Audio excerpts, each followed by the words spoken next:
I'm procrastinating so bad because I just don't want to work on this quilt. I just don't know what's my problem today or this week.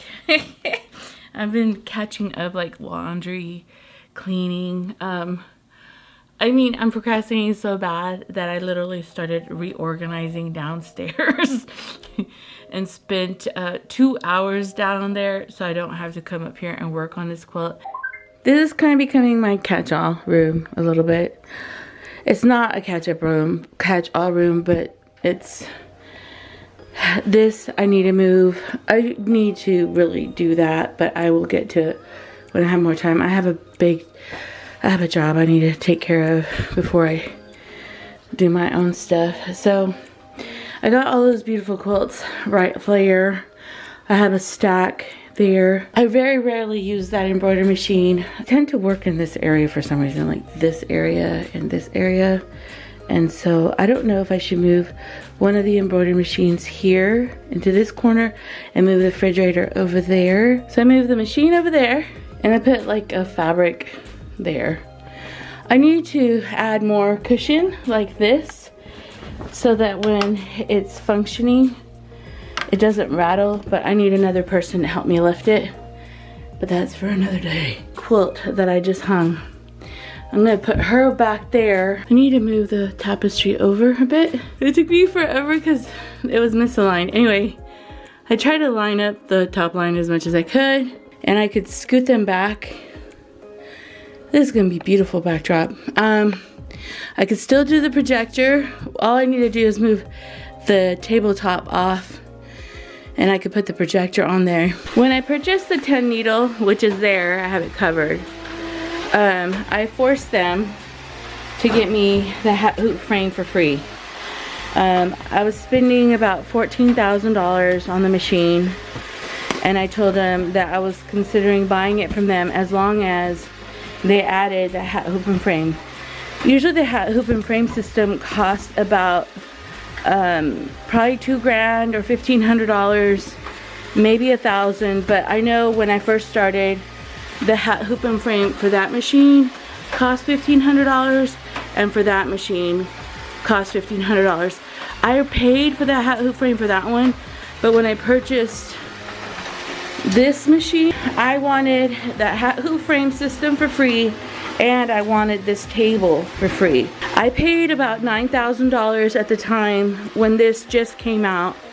And on this machine, which is a 10 needle, I already had the table and I really liked, this is a table that I got, like, it's a butcher block table for a kitchen.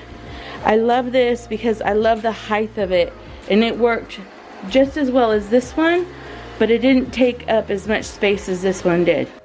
This is my, I do jewelry and soldering in this area. Got this table like a couple months ago. This is what it looks like. I love jewelry smithing. I moved that framing board back here, moved the embroidery from over here. I left this machine there. Everything like in this area is the same. I just moved the machine and the refrigerator out of there. I'm just gonna work. I'm gonna quilt it with the quilt backwards. So the quilt finished quilting the row. This quilt has this weird glitter vinyl. It's really bad on your needles. I put a brand new needle on it. The thread jumped out of the bobbin. It was weird. I don't know if my needle wasn't sharp enough, so I added a new needle. Anytime you do longarm quilting on shirts that have like glitter vinyl or even just t-shirt, the screen printing can really wear down your needles, so make sure that you get a new one. While I'm here, I look at the tension of my back fabric, even though I did check it on the mirror.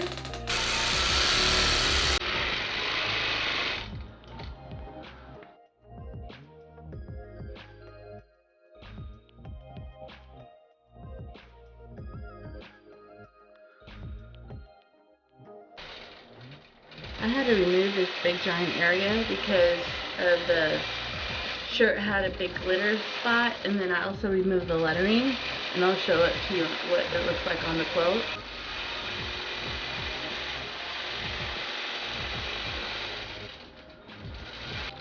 The long arm can't go over this glitter, and it has beads in some of them. So that's what I trimmed off when you saw on the computer.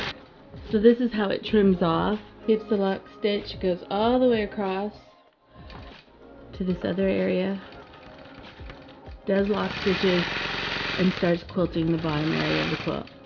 Lock stitches, and then I think it's going to come back up here. Maybe not.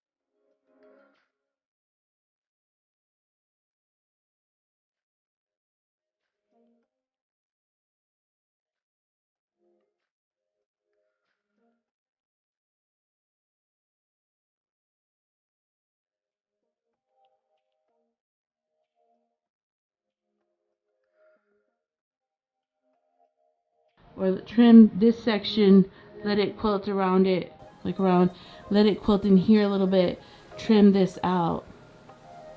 I don't know. Or trim the whole thing and then I could come back and quilt it myself. It's kind of sagging. So what I'm going to do, I don't know, these are magnets, and I'm going to lift the top here and I'm going to put this in between.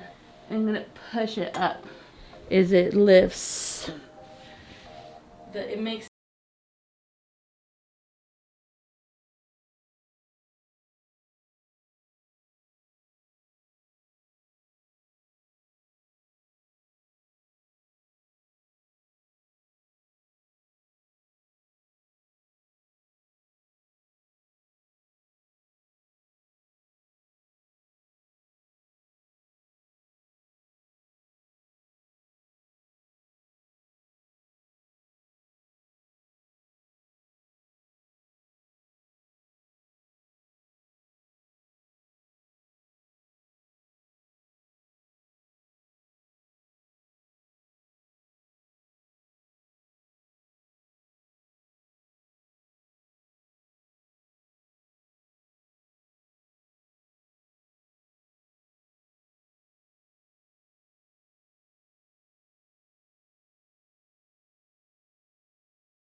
I recommend, from my experience, is quilt the quilt on the horizontal, not on the vertical. I have another quilt that I'm going to put on the long arm, but this one's done. I'm going to trim it, and this client is asking me to do the binding. They already made the binding, so I just need to sew it on the long, trim off the quilt and sew the binding on. Have you ever procrastinated? That laundry is more fun? I don't want to do nothing here. I think because I haven't been coming up here constantly this year, I have been finding it harder to get in the rhythm of working. But now that I finished this quilt and I got the leaders on another quilt and prepped 2 other quilts, I feel like I'm gonna come up here with a lot more tomorrow. Hopefully. I may want to go to quilt stores tomorrow. No procrastinating, Lorena. No procrastinating. All right, I'll talk to you later. Love you. Bye.